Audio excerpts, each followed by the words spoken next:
এখানে একটি লোকনাথ মন্দিরও আছে শিব মন্দিরের পাশে, যা প্রত্যেক বছর লোকনাথ পূজা অনুষ্ঠিত করা হয় এই মন্দিরটিতে মেলা জাঁকজমকভাবে। পাশে একটি লাল চিহ্ন দিয়ে বট গাছ রাখা আছে। এই বট গাছে মনসা পূজা করা হয়, যা একটি চিহ্ন দেওয়া আছে। এই মন্দিরটি আকার বিশাল বড়, যা ভিডিওর মাধ্যমে আপনাদেরকে দেখাবো। পাশে একটি পুকুর ঘাট আছে।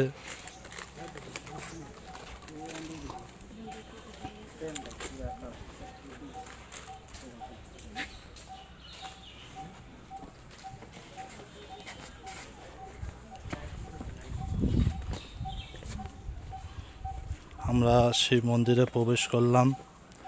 এখানে পঞ্চনাগের একটি মূর্তি আছে,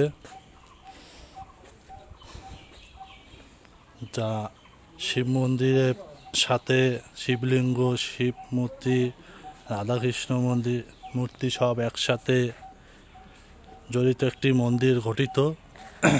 সেটি আপনাদের ভিডিওর মাধ্যমে দেখানোর চেষ্টা করতেছি।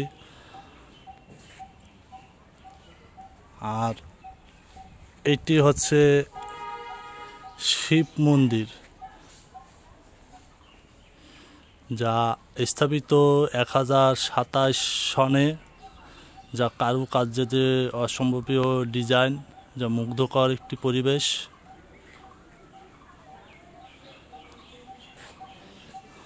মন্দিরটির গেটে তালাবদ্ধ।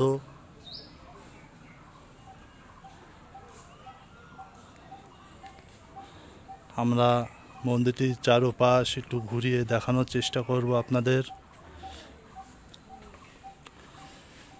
যা রানীর ভবানীর শাসন আমলে এই মন্দিরটি প্রতিষ্ঠিত করা হয়,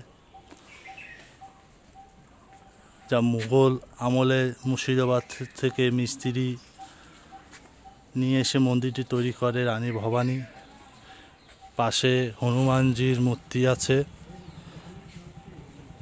আরেকটি 3 মাথাওয়ালা সাপের মূর্তি, গণেশ মূর্তিও আছে এখানে।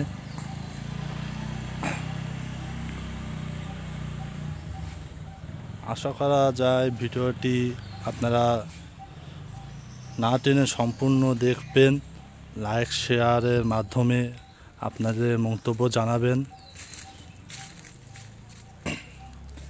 এই ভিডিওটি এই পর্যন্তই। আশা করি ভালো লাগবে আপনাদের বন্ধুরা। আজ এই পর্যন্তই। ধন্যবাদ সবাইকে।